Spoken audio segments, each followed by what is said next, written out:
Kenny, what will you be looking for in this next wave of preseason games? So it'll be week 2 coming up. Remember, there's only 3 preseason games this year.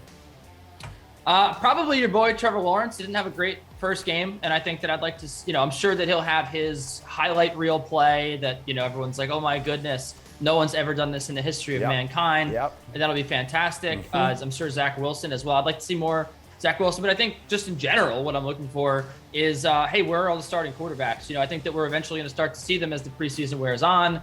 We didn't really see many people that we cared about in the first week of the preseason. I wanted to be all pessimistic when you asked me what my takeaways were. But yeah, I'm excited to see more players get on the field. That'll be fun.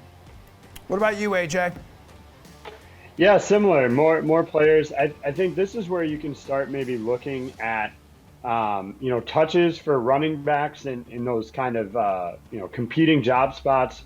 Who's getting more carries, who's lining up in third down situations. I think you can start to see some trends after week 2 and some idea of how that might work going forward. Same with targets for wide receivers and tight ends. Like week 1 is not the week to be looking at that. Your starting guys aren't going to see a lot. They're trying to figure out who's going to be the 6th or 7th wide receiver or 5th, whatever it may be.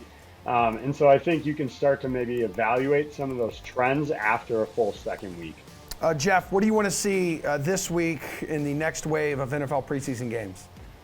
Yeah, I mean, these guys touched on it. We want to see more players on the field. Specifically, there's a couple players, though, I'll mention. I mean, Bryan Edwards is one guy with the Raiders.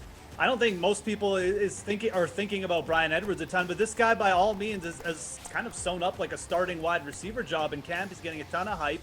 He was drafted as a number 1 wide receiver potentially by the Raiders. I thought it was a really good pick last year. I want to see him on the field and see if this hype matches reality, because he could potentially be a huge late round sleeper. I also want to see if Cole Kmet, who had some really good usage in the first preseason game, if that carries over and he gets run with the starters again. So players like that, we want to see more of them.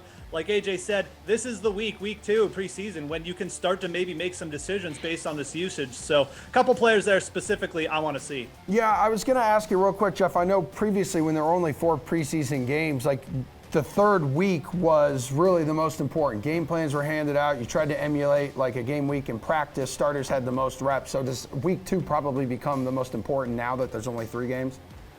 For me, yeah. I mean, it's going to be a team-by-team thing, right? Like, there could be, like, maybe in Denver, we might see the quarterback battle bleed into week 3. It's possible. But I think for a lot of teams, especially, like, week 2 is going to be it. It's the dress rehearsal. It's the week you got to pay attention. Those are when the snap counts and the usage is going to count. If a guy is going out with the first in week 2, it's a really good sign, for most teams. So, yeah, I would look at week 2 as, like, the week where you really want to pay attention.